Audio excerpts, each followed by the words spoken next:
अब पप्पू यादव ही बताएंगे कि उनके आरोप का आधार क्या है। वो तो फिर से दावा कर रहे हैं कि अस्पताल में ही लड़की की हत्या हुई है, और उनका ये भी दावा है कि लड़की को इंजेक्शन दे देकर मारा गया है। अब उसका आधार तो वही बताएंगे, सीबीआई पूछेगी तो बताएंगे, आपको हमको तो बताएंगे नहीं।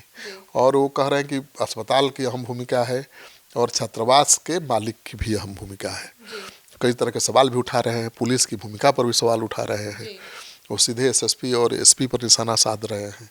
तो कोई आधार है या इसी तरह से आरोप लगा रहे हैं, ये तो जांच सामने आएगा तो पता चलेगा। नीट छात्रा मौत मामले का ननिहाल कनेक्शन, पटना जहानाबाद के बाद गया में सीबीआई की दबिश। नमस्कार, आप देख रहे हैं सिटी पोस्ट लाइव, मैं हूं सृष्टि राज। पटना के हॉस्टल में छात्रा की संदिग्ध मौत मामले में सीबीआई ने अपनी जांच तेज कर दी है। गुरुवार को टीम ने जहानाबाद और गया स्थित ननिहाल में मां, नानी और मामा के करीब 3 घंटे तक गहन पूछताछ की। सीबीआई ने सभी कड़ियों को जोड़ने के लिए परिवार के सदस्यों से सामूहिक रूप से भी पूछताछ कर बयान दर्ज किया है। अब और क्या क्या हुआ है, इसके ऊपर विस्तार से जानकारी देने के लिए हमारे साथ मौजूद हैं चीफ एडिटर श्रीकांत पति। सर, नीट छात्रा मौत मामले में ननिहाल कनेक्शन क्या है? देखिए, गुरुवार को सीबीआई की टीम तीसरी बार जहानाबाद पहुंची, जहां मखदूमपुर थाना क्षेत्र स्थित मृतका के पैतृक गांव में परिजनों से लंबी पूछताछ की गई। जांच एजेंसी का मुख्य फोकस छात्रा के इलाज के दौरान की परिस्थितियों और हॉस्टल संचालिका के साथ हुई बातचीत के पहलुओं पर रहा। सीबीआई के अधिकारियों ने मृतिका की मां और नानी से करीब 3 घंटे तक गहन पूछताछ की।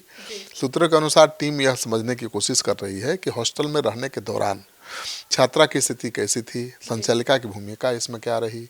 जहानाबाद में पूछताछ के बाद टीम गया स्थित छात्रा के ननिहाल रवाना हुई, जहां मृतका के मामा और अन्य रिश्तेदारों से भी जानकारी जुटाई गई। सीबीआई ने सभी कड़ियों को जोड़ने के लिए परिवार के सदस्यों से सामूहिक रूप से पूछताछ कर बयान दर्ज किया है। तो सीबीआई को लगता है कि कोई नाते रिश्तेदार ही हो सकते हैं आरोपी, और इसीलिए परिवार और रिश्तेदारों पर ही फोकस कर रही है। एसआईटी भी पहले ऐसा ही कर रही थी।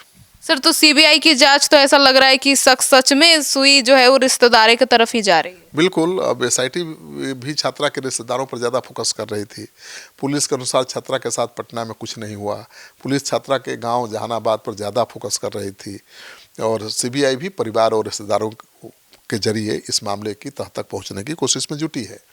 सीबीआई छात्रा के परिजनों, रिश्तेदारों से लगातार पूछताछ कर रही है। मामा भाई से पूछताछ के बाद सीबीआई छात्र के ननिहाल पर फोकस कर रही है। सूत्रों के अनुसार पुलिस भी रिश्तेदारों के शामिल होने की संभावना तलाश रही थी, लेकिन उसने हंगामे के डर से ये साफ नहीं किया कि छात्रा के साथ जो कांड हुआ है उसमें उसके रिश्तेदार भी शामिल हो सकते हैं, क्योंकि बवाल तो मचा ही था, राजनीतिक बवाल। अगर पुलिस कहती कि नहीं, इसके अपने ही लोग इसमें शामिल हैं, तो और बवाल मचता कि देखिए, दोषियों को, आरोपियों को पकड़ने के बजाय पुलिस ने परिवार पर ही या रिश्तेदारों पर ही आरोप मढ़ दिया, तो पुलिस पीछे हट गई, किसी नतीजे पर नहीं पहुंच पाई। अब सीबीआई मामले की जांच कर रही है, तो सीबीआई तो डरेगी नहीं इस बात से कि आरोपी कौन है, और आरोपी को सामने लाने के बाद क्या प्रतिक्रिया होगी। सीबीआई को तो जो सही लगेगा वो करेगी। तो सीबीआई का फोकस भी परिवार और रिश्तेदारों पर दिखाई दे रहा है। सर, तो पूरा मामला क्या है? देखिए, ये संवेदनशील मामला पिछले महीने का है, जब पटना के शंभू गर्ल्स हॉस्टल में नीट की छात्रा तैयारी कर रही थी और छात्रा बेसुध हालत में मिली थी। अस्पताल ले जाने के बाद इलाज के दौरान उसकी मौत हो गई। परिजनों ने शुरू से ही हॉस्टल प्रशासन पर गंभीर आरोप लगाते हुए हत्या और दुष्कर्म की आशंका जताई थी। मामले की गंभीरता और बढ़ते जन आक्रोश को देखते हुए बिहार सरकार ने 31 जनवरी को इसकी जांच सीबीआई को सौंपने का सिफारिश किया था।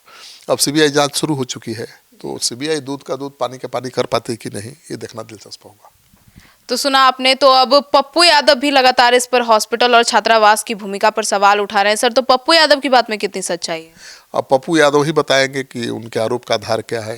वो तो फिर से दावा कर रहे हैं कि अस्पताल में ही लड़की की हत्या हुई है, और उनका ये भी दावा है कि लड़की को इंजेक्शन दे देकर मारा गया है। अब उसका आधार तो वही बताएंगे, सीबीआई पूछेगी तो बताएंगे, आपको हमको तो बताएंगे नहीं। और वो कह रहे हैं कि अस्पताल की अहम भूमिका है और छात्रावास के मालिक की भी अहम भूमिका है। कई तरह के सवाल भी उठा रहे हैं, पुलिस की भूमिका पर भी सवाल उठा रहे हैं। वो सीधे एसएसपी और एसपी पर निशाना साध रहे हैं। तो कोई आधार है या इसी तरह से आरोप लगा रहे हैं, ये तो जांच सामने आएगा तो पता चलेगा।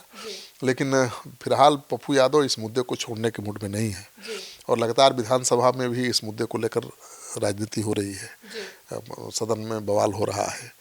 तेजस्वी यादव कानून व्यवस्था के नाम पर सरकार को घेर रहे हैं और कह रहे हैं कि भाई बिहार में कानून व्यवस्था के नाम की कोई चीज़ नहीं रह गई है, हमारी बेटियां सुरक्षित नहीं हैं, और एक के बाद एक घटनाएं सामने आ रही है, वो चिंता बढ़ाने वाली तो हैं।